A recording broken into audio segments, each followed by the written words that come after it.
What's up, you guys? Welcome back to my channel. My name's Grady, and I listen to country music on this channel and whatever else I want to. And today we're doing some more year-end stuff.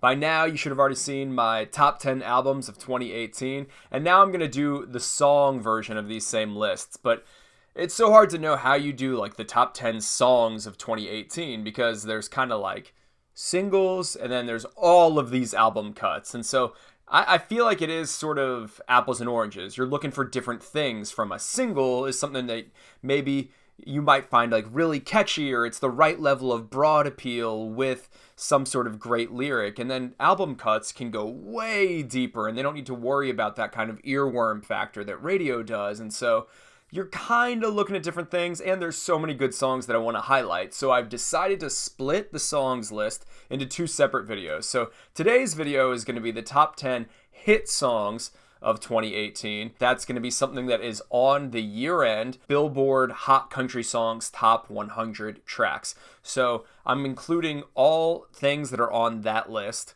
as kind of hit songs, and then everything else is going to go into a different video. I don't know if it's the best way to do it, but it's how I'm going to do it this year, okay? One other little addendum. On this list, I'm only going to give one slot per artist to anything in this video, just because there are some artists that I really love, and maybe I would include 2 tracks, but just to spread the love, we're just going to do 1 track per artist. At number 10, I have Chris Stapleton's Broken Halos. Sing my share of broken halos. I absolutely love this song, and I love the simplicity of it. Truly, it is just a song where Chris Stapleton is saying there's a lot of people who have been wounded by life or damaged, and they have a broken halo or wings that used to fly. So something's happened to them, and we don't have the answers for why that happened. It belongs to the by and by. And truly, it's just a song that, you know, people have pain. I mean, that's basically kind of what the song boils down to, but it's delivered with a kind of patient demeanor and then a real kind of gruff, that moment where he goes, "They belong," and he kind of yells to the by and by in the bridge. They belong to the by and by. It's so gorgeous, and Morgan Stapleton, his wife's harmonies on this song are lovely as well. I've just thought it's so quality. I'm so glad it finally became a hit, and it was a slow burn at radio for this song, but I love it. And I only really have it at number 10 because I feel like it came out so long ago. It's on the 2018 chart, but we'll put it at number 10. At number 9 is Ashley McBryde's Little Dive Bar in Dahlonega. Making the best of the worst day kind of night. This song is a really torchy anthem for anyone that has ever cut their teeth singing in bars and in small towns where half the people are talking and not listening, and half the people are just there to drink, and maybe you're playing a show over in the corner with 5 people that are actually bothering to listen to what you have to say. That's really what Ashley McBryde embodies, and that is really what makes this song so interesting. It's kind of an anthem for the struggling musician, but it's also a song about unity and about kind of small town America, something that I think gets a pretty bad rap right now in our country. And really, I feel like Ashley McBryde in this song is doing 2 different things. She's revealing the plight of the angst of a struggling musician, and at the same time, she's revealing the sort of common human experience of many struggling people that are gathered in a bar and bringing like a certain hope into that atmosphere. She delivers this song really well. She has such a nice wry voice, a great storytelling voice with just the right amount of husk or roughness to it, and it's an excellent track. I love it. At number 8 is John Party's She Ain't In It. Don't wanna hear her name, I don't wanna see her face, I swear. Now, I don't know if anyone other than John Party is doing as good of a job at merging traditional country sounds with modern country sounds. You know, he might have a little bit of a programmed drum here, but he's got a ton of steel and fiddle on his records too. And this song, She Ain't In It, is just a great, sad, honky-tonk country song. It sounds excellent. It sounds sort of lush in its sadness in a way that's really appealing. And you get that lovely fiddle going through this song. And it's just a, he wants to be around a crowd as long as she ain't in it. That's a clever little lyric. And I think it's delivered excellently, and it should have been a bigger hit than it was. But man, I love that Party has been able to ride California Sunrise, that awesome album, through now like 5 singles because he's doing Night Shift. So good for him. I always love to see him succeed, and I can't wait to hear what he's coming out with next. In the same vein, we have number 7, which is Midland's Burnout. There's the cigarette can burn out. Midland is an interesting band. You know, you can get into a lot of arguments with people online about their authenticity. Is this whole kind of like hipster Austin thing that you were a struggling little band? Is that really true because you're signed to Big Machine? Whatever. The product of what they've made is something awesome, whether it is sort of a piece of performance art or really what they embody. This kind of traditional, like vintage, new, or retro, modern, I don't know what you'd call it, sound that they've managed to capture is really effective, and the album sounds awesome. It's like a glossy, traditional, modern take on country music, and I think it's really appealing to listen to. Make a Little, I don't know why that wasn't the hit, but Burnout became the hit, and Burnout became the song that resonated with me a little bit more. You know, watching Cigarettes burn out. I love when they would all come in on the harmony on that. Everything about their music is really fun to listen to, really well produced, and it's kind of brings a certain whimsy to sadness. They have a really great balance of light and fun along with sort of sad. That's kind of where I put Midland, and I really like this song. At number 6 is my guilty pleasure song on this list, and that's Speechless by Dan and Shay. I'm speechless, staring at you standing there in that dress. Now, I know Speechless was included in the Snaptrack video, but guys, the chorus of Speechless is just an undeniable hook. When they scream, I'm speechless. that is just so fun to listen to. It really is. It is. And the second chorus, when they kind of sneak attack their way into it, and they just belt that. And it kind of reminds me of like Rascal Flatts at their prime, like Praying for Daylight, Rascal Flatts, where it was just this like joyous kind of pop country. That's what this song does to me, and I think as much as I want to resist Dan and Shay for some reasons, there's a few moments on their album, on their newest album, that I really think are like a happy version of pop country, not just the schmaltzy sort of wedding song, sad R&B pop that they're calling country that I often associate with Dan and Shay. Speechless is kind of a jam, and man, it's truly just that one entry into the chorus does it for me. It's hard to not want to hear that. Don't take my country cred card. I like what I want. Number 5 is Eric Church's Desperate Man.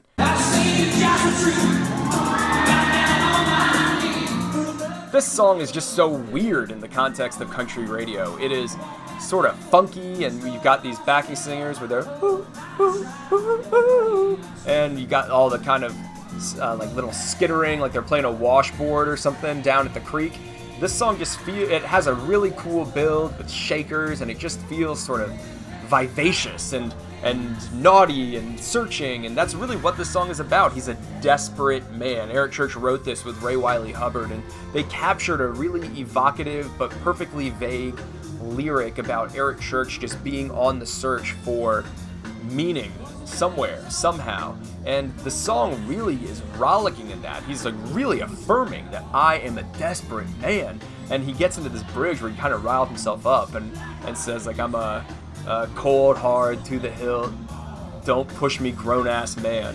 And it's funny because he's getting almost like mad and fired up in his exclamation that he's a desperate man. And the irony there is that he doesn't know who he is, and that's kind of what this song is about, and it makes it really interesting.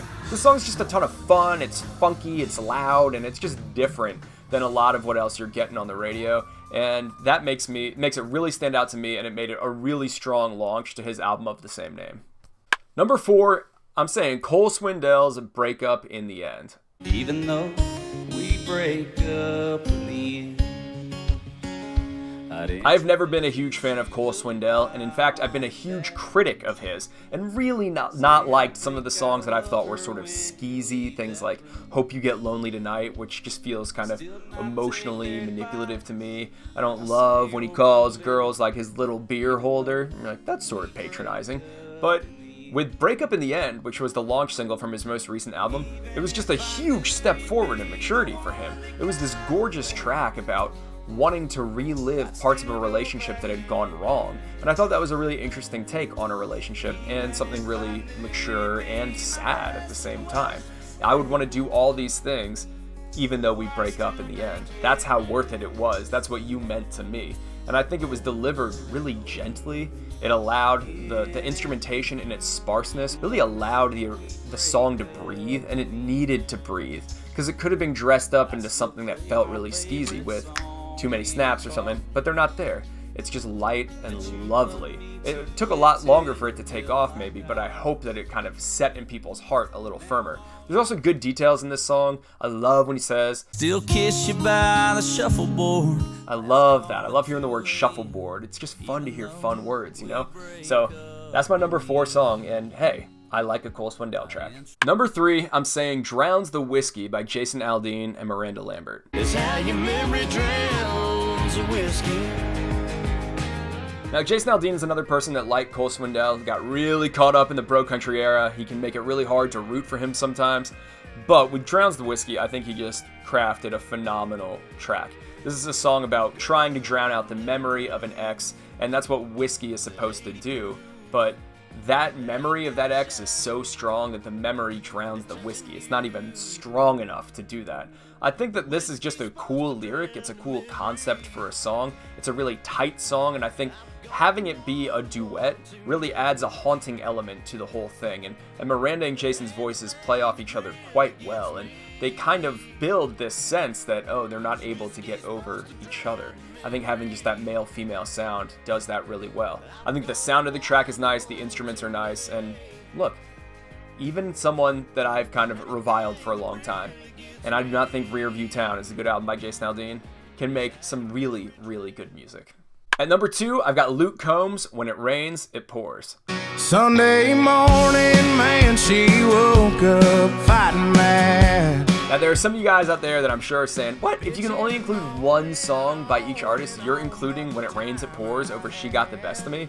And honestly, yeah, I like When It Rains, It Pours a lot more. It sounds a lot more different. It really stands out to me, and it invites me to laugh. And I love that country music, along with rap, they're two of the only genres that are really regularly inviting their listeners to have a chuckle and to have fun with their music. I love a sad country song, but I love a funny country song too, truly. And when Luke Combs sings about this, I mean, it's a pretty stupid song. It's about having a bad day and a breakup and then winning the lottery and going and doing all these things without this girl.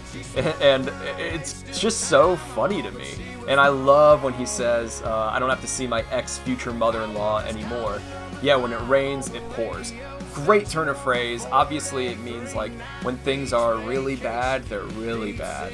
When it rains, it pours. But it kind of ends up taking a double meaning where when it rains in life, when something bad happens, maybe it pours in a good way, and that's what he's experiencing.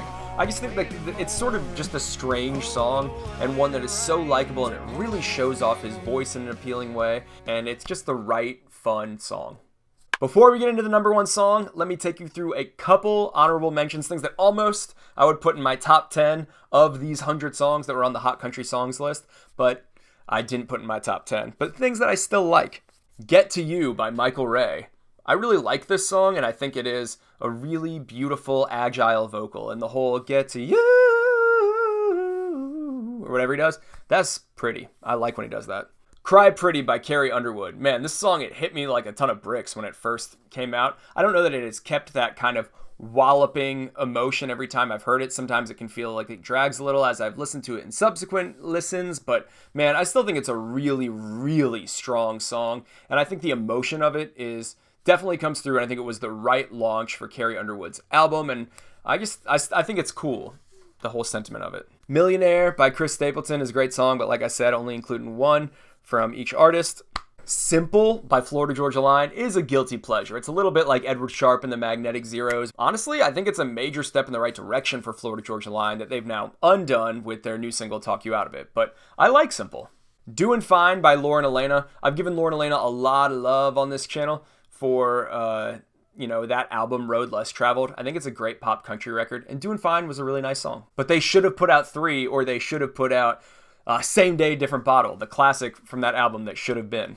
Down to the Honky Tonk and Singles You Up are the other two that I was thinking about. They're just fun pop country songs, and a cut above bad pop country songs. At least they're actually, really, really catchy. Okay, and now for number 1. I think this song might surprise some of you. And keep in mind, I was only working with the 100 songs on the Hot Country Songs year-end chart for Billboard. It'll be linked in the description.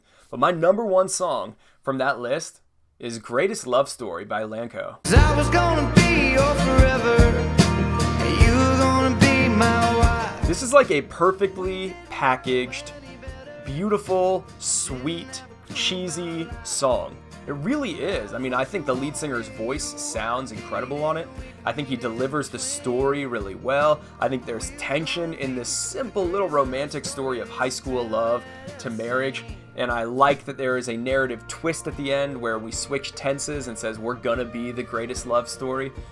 I think it is just like this really nicely balanced, really effective, great sounding song. And the instruments on it are just right. There's that little pluck of banjo notes. There's that nice kick drum happening from the drum. It has a certain energy that just feels like it's swelling and swelling, but it never drops or it never breaks. It just maintains this perfect snow globe of pop country portraiture, and I find it just absolutely beautiful and totally effective to listen to, and it has me intrigued with Lanco. Their follow-up single is kind of weird and seems Talking Heads inspired, but I'm still giving them, always another listen because I really love Greatest Love Story. I really thought they looked like a boy band when I saw their pictures at first. Then you hear this really nice sound from them, and it's hard to deny. So that's actually my favorite song of all of those hit songs that I saw on there. When it works, and that song for me really works. So that's it for me. Those are my top 10 hit country songs of 2018. Check back in tomorrow or in a couple days, and I will have another list of my favorite songs that maybe weren't singles or didn't make the year-end chart, and I think you guys will really like some of the songs on there too. Thank you for all the love this channel is getting lately. I really appreciate it, and I really look forward to bringing you more great content in the future. And that's it from me, y'all. Let me know your thoughts in the comments down below. See ya. Thanks for checking out the video, you guys. If you like what you see here, you can subscribe to my channel. We talk about country music here. Give this video a like, maybe hit the little notification bell, and I look forward to seeing more of you soon.